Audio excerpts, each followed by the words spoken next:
নমস্কার বন্ধুরা, আমি আজকে একটা রেসিপি বানাচ্ছি। এটা আমি ইউটিউবে খুব দেখেছি, ওয়েট লসের জন্য খুব কাজ করে, তো বানাচ্ছি। তো আজকে বানাচ্ছি হচ্ছে ওটসের ছিলকা।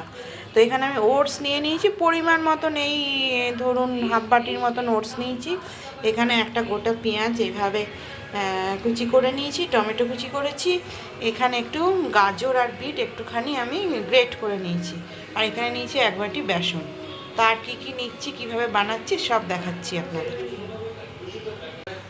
তো এই একটা পাত্র নিয়ে নিয়েছি, আর এটার মধ্যে আমি একটু আদা কুচি করে নিয়েছি। তো ফার্স্টে আমি এটার মধ্যে দিয়ে দেবো এই ওটসটা একটুখানি আমি হাত দিয়ে ম্যাশ করে নিয়েছি। আর তারপরে আমি এটার মধ্যে দেব এই পেঁয়াজ কুচি আর এই টমেটো কুচিটা, এগুলো সব দিয়ে দিলাম। এবারে দিচ্ছি এর মধ্যে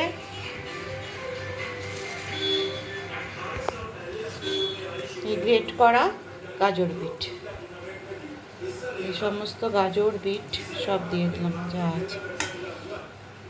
আর তারপরে দিচ্ছি এটার মধ্যে বেসন।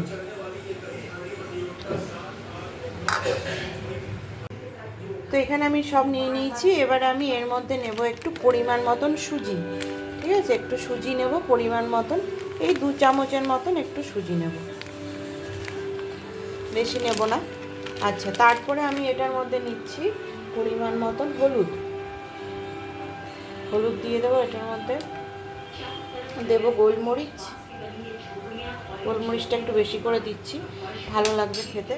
আর ধনেপাতা তো আমার কাছে নেই, থাকলে ধনেপাতাও দিতাম।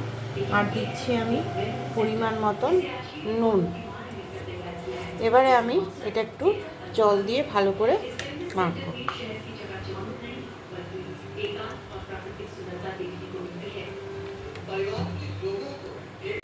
তো এই ব্যাটারটা আমি ভালো করে হাত দিয়ে একদম গুলে নিয়েছি। এবারে আমি এটা একটু রেখে দেব, তারপরে এটা আমি বানাবো।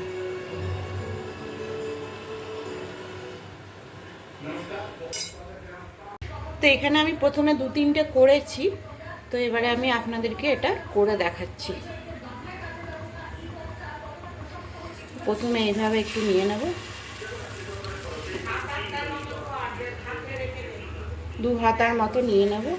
নিয়ে এটা যে করেছি বলে এরকম চারপাশে লেগে আছে। তারপরে আমি এটা এরকম তেজপাতা দিয়ে একটু স্প্রেড করে দেবো, এটা ভালো করে একটু স্প্রেড করে দেবো।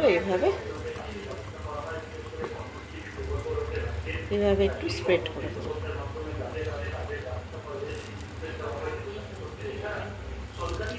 ব্যাস, এবার এটা একটু আস্তে আস্তে হবে। তো এখানে দেখুন আমি 3টে ছিলকা উঠিয়ে নিয়েছি। এই যে 1টা 2টো 3টে ছিলকা আমার হয়ে গেছে। তো এবারে আমি আরও বানাচ্ছি। আর একটুখানি এটার মধ্যে আমি আরও লঙ্কা কুচি দেবো, দিয়ে আরও ভালো করে বানাবো। তো দেখুন আমি কতগুলো ওট চিল্লা বানিয়ে নিয়েছি। তো একদম গরম গরম ওট চিল্লা। তো কেমন লাগলো আমার এই রেসিপিটা জানাবেন।